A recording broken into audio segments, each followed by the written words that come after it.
Okay, so you've seen the title.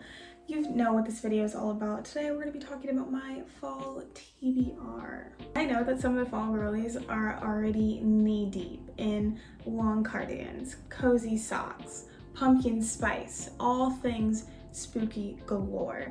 But I am a firm believer that although objectively fall does start in September, how can you autumn properly if it's still 70 degrees outside? Since it has only just now dropped below 70 degrees, my fall has officially started today, right now. You're watching it happen.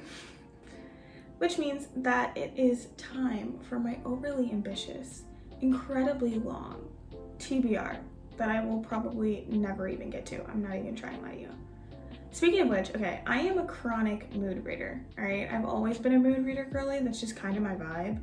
But like, I am actually, like, it's a problem, a mood reader, that hard.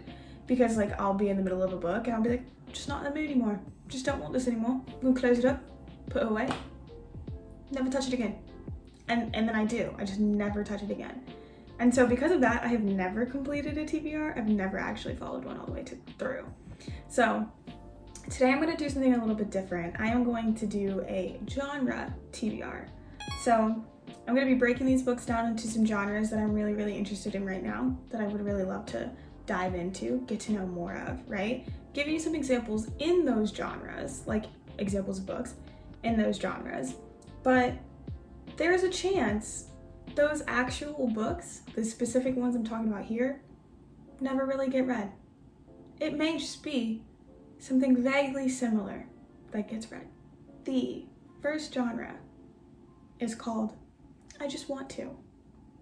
And it's exactly what it sounds like. These are just books that I want to read right now, things that I'm into, that I'm curious about, and these ones are probably the only exception to the rule that I just made up for myself seconds ago. These books probably actually will get read. So the first book on this list is called X's and O's.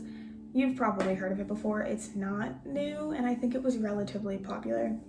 It's about a woman named Tara who has just broken off an engagement with a really horrible man, and she's like looking for a place to live. She ends up living with this guy. His name is Trevor. She kind of knows him, but not really. And her whole goal right now, being in a relationship. That's all she wants out of life. And so she goes back through her life, she makes a list of all of her exes, and she decides to hit them all up, see if she can rekindle anything, get anything started again. But the twist is that her roommate, Trevor, is in the background, being grumpy, sexy, fireman-y, right? Distracting her, okay? Which we all know means that she's just gonna end up with Trevor. It's a friends to lover flavor of romance, which is not typically the genre that I pick, because I absolutely cannot stand the idea that men and women cannot be friends, because eventually one of them is going to fall in love. This idea is just constantly pushed down the throats of every teenager who lives in America. And I got enough of it then, and I don't want any more of it now. But I'm in the mood for a little bit of a romance, you know? The seasonal depression hits hardest for me right at the beginning of fall, and in the dead of winter when it is dark for almost 14 hours a day. 14. So right now I just need a little bit of a serotonin boost, and I think that this cute little fluffy romance might just do that for me. The next one is really similar.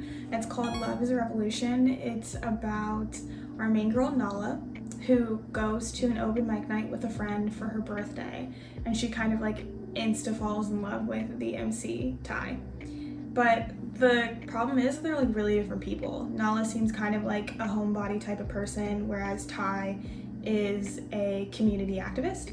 And so she tells a couple of teeny tiny white lies just to impress Ty, and they work, and they hit it off, and they start becoming friends and kind of falling in love. And she has to keep up the appearance of all of these lies. So the story really follows like her navigating like falling in love for the first time, but also, you know, how do you tell the truth when you're this far into a relationship, and who am I really, and maybe I do really care about activism, who knows? And so it's just kind of about her navigating all of that. This book, truthfully, just sounds absolutely fantastic. It sounds like everything I needed when I was a YA. When I was this target audience, I was looking for this book, right?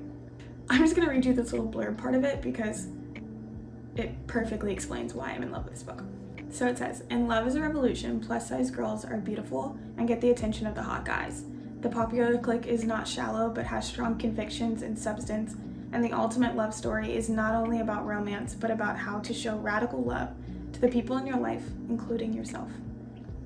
Like, what about that doesn't sound exactly what I need right now? It's exactly what I needed then, and exactly what I needed right now.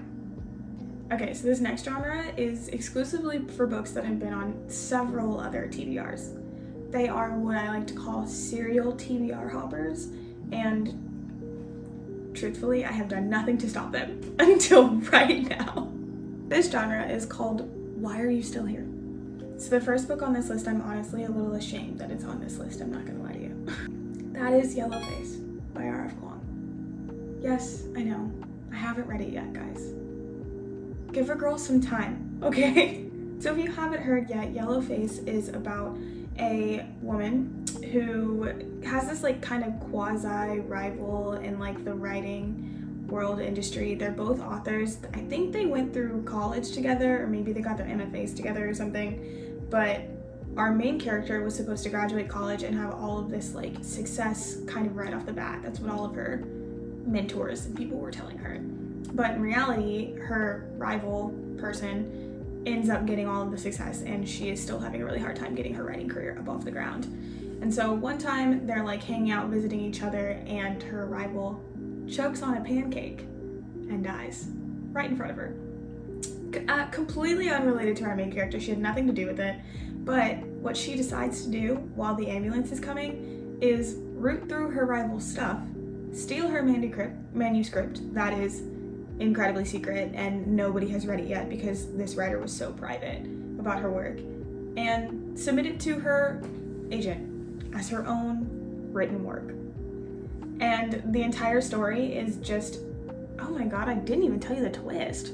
While this is a terrible thing to do just in general to anybody outright, the twist is that our main character is a white woman and her rival is an Asian woman.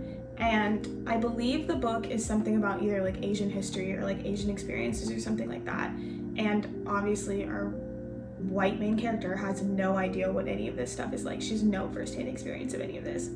And so the entire book is sort of about the fallout of all of that, like how the industry publishes the book and markets the book and all of that kind of stuff. The reason why I want to read this is because I have heard that this book really humanizes our main character, which I have no idea how she's gonna make that happen. I fully believe that R.F. Kuang is going to pull this off because she is an incredibly talented writer. If anyone can do it, I know Rebecca can. So I really want to see how she does that. The next book is Chain Gang All-Stars. And the reason why this book is in this section of this list is because it's just intimidating as hell. Like, have you seen it? Look at that cover. Tell me this book isn't going to be tough to read. It is. We know it is. So this book is set in a private prison in America, and there's this new sort of entertainment program where prisoners can like battle royale style fight to the death for their freedom. And as if that wasn't horrible enough, they broadcast it live on television for everyone at home to enjoy. So the story follows two women who are doing just that. They're trying to fight for their freedom, and I think they're like the best of the best right now. Like they're like the top stars, I think, right now.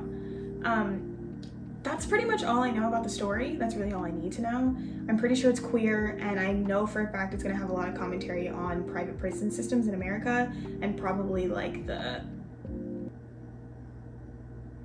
prison pipeline we've got going on here. Like I said, this is still on my shelf because quite frankly, I'm intimidated as hell. And also, the preface sounds fantastic, don't get me wrong, but I know for a fact that the contents of this book are gonna be so hard to get through. Like, the themes and everything, look, as a biracial person who's half black, I experience enough racism in my own personal life and my family's lives, my friends' lives, like on television and social media. It's everywhere all the time. And as a black person, you never get a break from it. And in one of the only places of my life where I do get a break from that is reading. It's my escapism. And is it really escapism if you bring your own traumas with you into it? Probably not, right? So because of that, it just feels like it's gonna be like really, really tough. The reason why I think I'm going to read this is because I have a feeling that this is gonna be a really big deal in like a lot of literary circles, and I love to be included. So I just really want to know like what the hype will be about.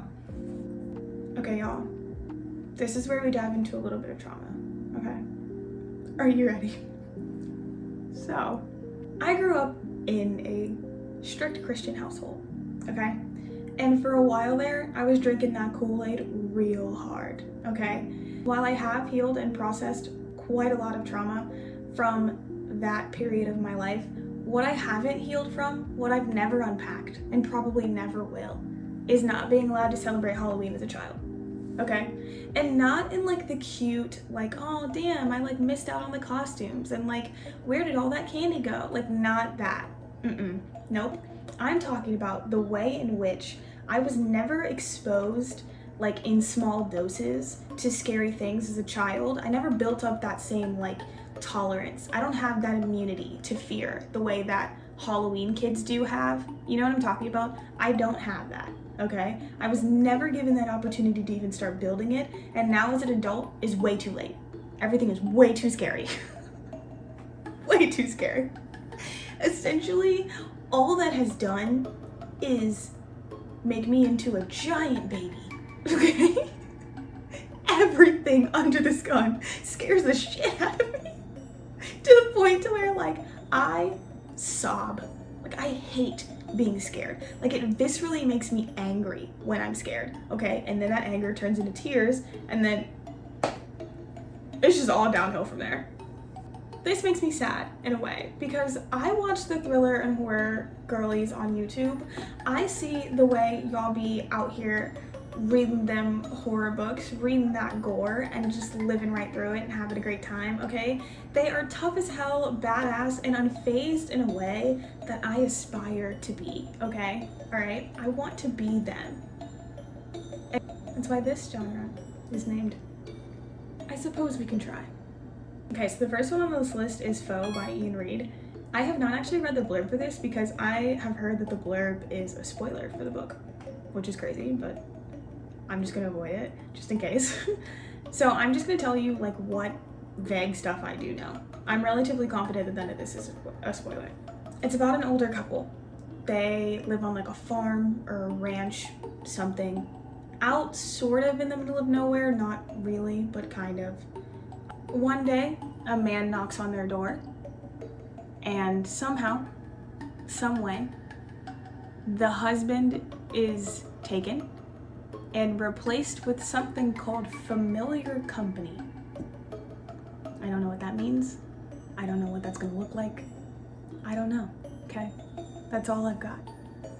But that's all I really need to know. This book is gonna be sick, I can feel it. Ian Reid books always have like the most interesting premises, and the girls who do read those books, they really love them. And I would really like to love them too, okay? I really want to know what that Ian Reid flavor is that everybody talks about. I'm very curious. But I am, in fact, too scared. The reason why I think I can tackle this one though is because I've heard that this is more of just like a creepy sci-fi novel than it is like an actual horror novel. So I think there's hope here for us. I think there's hope here. Okay, the next book on this list is The River Has Teeth. I have actually never heard anybody talk about this book, and I don't know where I got it from, but it showed up on my shelves.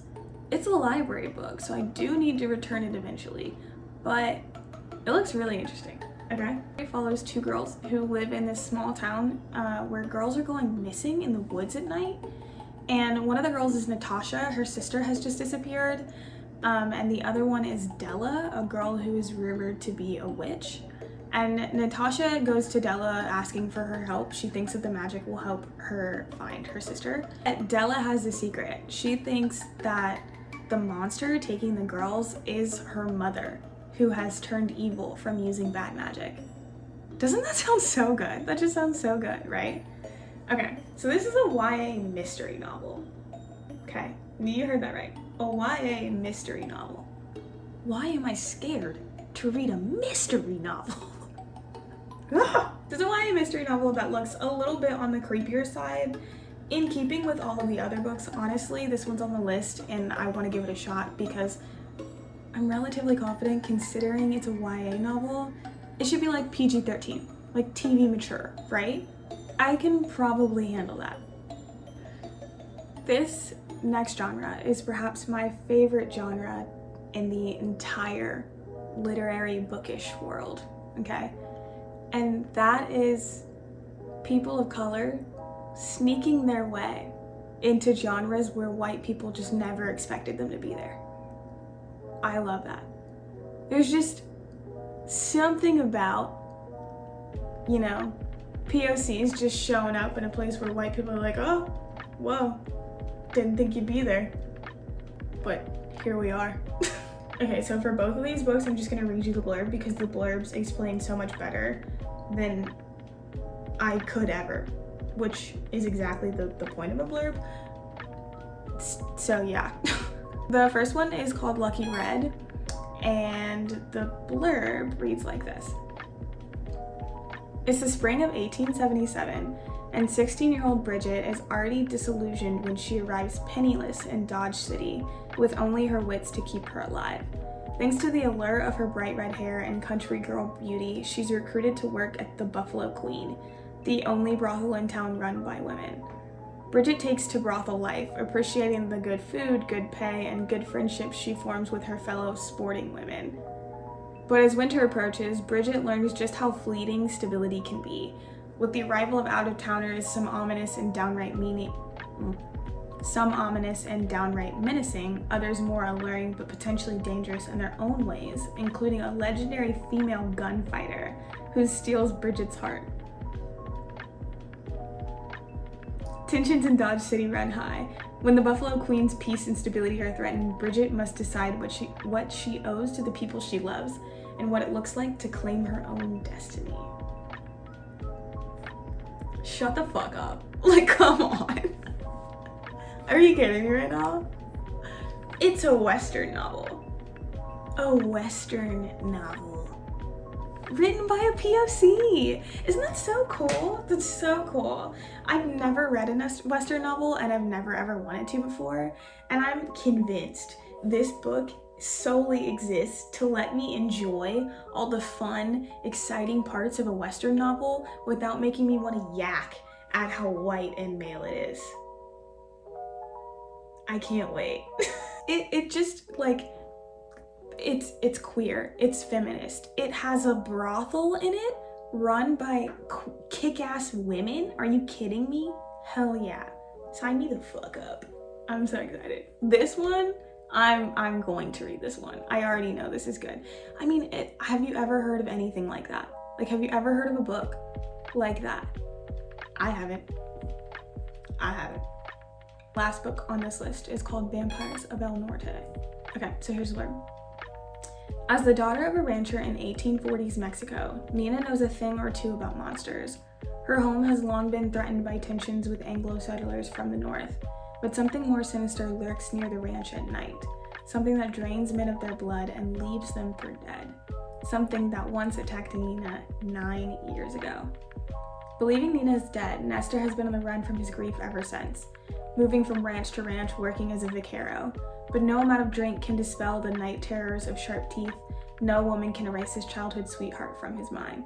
When the United States invades Mexico in 1846, the two are brought abruptly together on the road to war. Nina as a curandera, I'm sorry, I don't speak Spanish, a healer striving to prove her worth to her father so that he does not marry her off to a stranger, and Nestor as a member of the auxiliary cavalry of ranchers and vaqueros. But the shock of their reunion and Nina's rage at Nestor for seemingly abandoning her long ago is quickly overshadowed by the appearance of a nightmare made flesh. And unless Nina and Nestor work together through their past and face the future together, neither will survive to see the dawn. Dun, dun, dun. Isn't that exactly what that feels like? It's exactly what that feels like. Okay, this one. This one sounds just bloody fantastic. Get it? Do you get it? I was pretty proud of that one. It has so many things that like shouldn't go together, but definitely somehow will work in this novel. I just know they will. Things like a vampire, a man grieving a love who suddenly turns out not to be dead, ranching, okay? I think there's like cowboys in it too. I'm like really excited. It's just like all these things that like don't match, and I don't know how they would fit into a book together, but I just know they're gonna be fantastic. Some of you may have noticed, this sounds eerily like a horror novel, which as we've already discussed, I am unequipped to handle. But I read The Hacienda, which is this author's first book, last year, which is a ghost novel where like a woman like marries this man whose like first wife has some mystery shrouding her and she ends up haunting the woman, which arguably should be very scary, right? But it actually wasn't that bad. I made it all the way through without crying. I think I might have cried once, but it was so good that I just read through the tears. It was fine. But I read that last year and I got all the way through it, and it was so gorgeously written that I've decided I'm gonna tackle this one too, just because I want to support this author. I'm gonna cry for her. I'm gonna cry for her. All right, y'all. I have been filming for quite a while now, and my stomach is growling so loud that I'm convinced y'all can hear it too. So I'm gonna just take off. It's been so fun chatting books with you guys. I hope that you had a good time. Thanks for listening to me blab on forever about these books that I'm pretty excited about. Hopefully I actually get to most of them. That would be really, really nice. If you had a good time, if you could just pop me a quick like. If you had a really good time, maybe you could even, you know, subscribe. I'm just saying, all the cool girls are. I'm like finally gonna get my channel up and running. I've been saying forever that I'm gonna do this, and this really feels like the time that I'm actually going to do it. I feel good about this one. So it would mean the world to me if you guys could just help me out on my journey. I would appreciate that endlessly. All right, y'all. See you in the next one. Bye.